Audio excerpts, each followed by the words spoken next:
Bonjour à tous. Aujourd'hui, nous allons parler de l'identité nationale européenne, parce qu'on ne peut pas faire un État européen et une Europe politique sans avoir un pays européen et donc une identité nationale européenne. Il est très important de définir en quoi consiste l'identité nationale européenne. Eh bien, cette identité nationale européenne, c'est compte tenu du fait que l'homme est d'abord un être cérébral et social, c'est d'abord une identité culturelle. C'est la culture européenne qui constitue l'élément principal de l'identité européenne, de l'identité nationale européenne.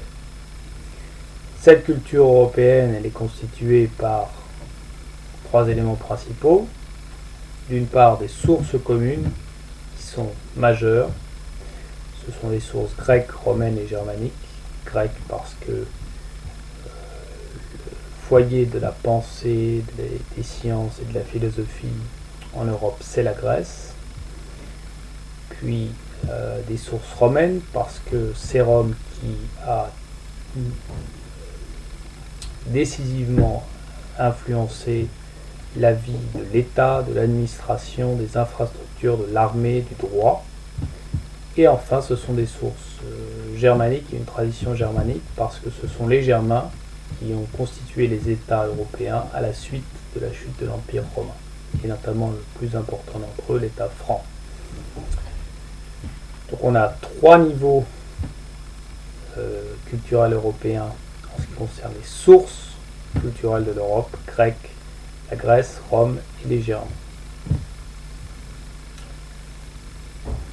Deuxième élément constituant la culture européenne, eh bien, ce sont les phénomènes culturels européens à proprement parler, qui sont des phénomènes qu'on retrouve à l'échelle de l'Europe et non pas à l'échelle de tel ou tel pays européen.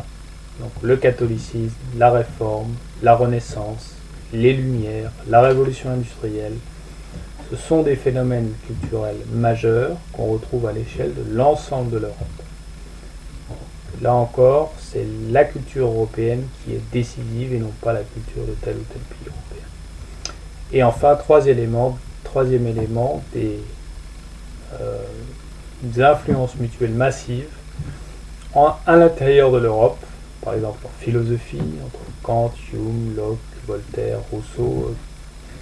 On peut parler de philosophie européenne, et ça n'a pas grand sens de parler de philosophie française, purement anglaise, purement allemande. En fait, c'est un mouvement intellectuel et philosophique européen, et cet exemple, on pourra le retrouver dans d'autres domaines, évidemment. Donc l'identité nationale européenne, c'est d'abord la culture européenne, et la culture européenne, c'est la culture la plus importante en Europe, plus importante que les cultures locales. Ensuite, l'identité nationale européenne, c'est la population de l'Europe, parce qu'une culture, c'est produit par une population. Même si, ensuite, elle peut être assimilée et prise en son compte par d'autres populations. Mais à l'origine, une culture, elle a quand même comme origine, comme foyer, une population. C'est les Grecs qui ont produit la culture grecque, les Romains la culture romaine, les Germains la culture germanique. Et dans l'ensemble du monde, c'est pareil, on a l'Inde, la Chine, les grands foyers de civilisation, ils sont produits par une population. Donc, deuxième élément de l'identité européenne, c'est la population européenne, qui est une population qui constitue quatre éléments principaux: les Germains, les Celtes, les Italiques et les Slaves de l'Ouest et du Sud.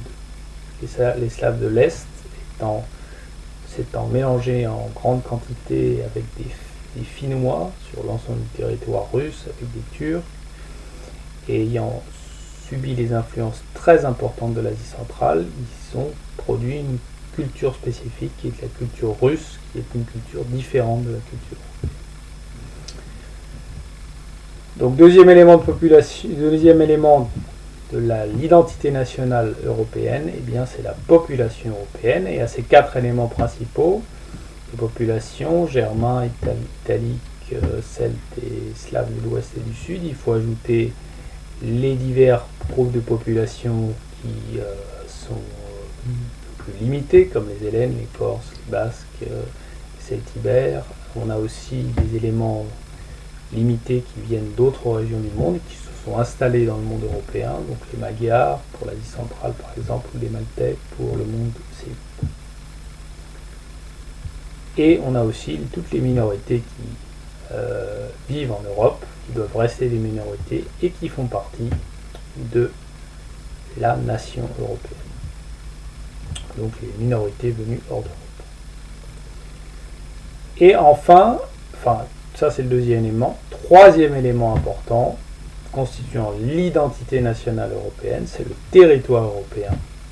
Et oui, on a un territoire sur lequel cette culture a été produite par une population. Donc, ce territoire, délimité par l'Atlantique, la Méditerranée et les territoires de population russes ou assimilée, c'est un territoire qu'on peut tout de suite identifier du premier coup d'œil sur une carte. Il est très clair et il constitue le troisième grand élément de l'identité nationale européenne. Et le quatrième élément, eh bien, c'est l'histoire européenne, qui existe depuis la Grèce, principalement. Et cette histoire européenne, elle a même une histoire politique, qu'on a vu dans les vidéos précédentes, qui constitue l'histoire de l'État européen, qui fut d'abord un État romain, puis un État romano-germanique, à partir de Clovis. Donc voilà ce qui constitue l'identité nationale européenne, et c'est une notion encore une fois nécessaire parce qu'on ne peut pas faire un État sans un pays et un pays n'existe pas sans une identité. Merci de votre attention et à bientôt.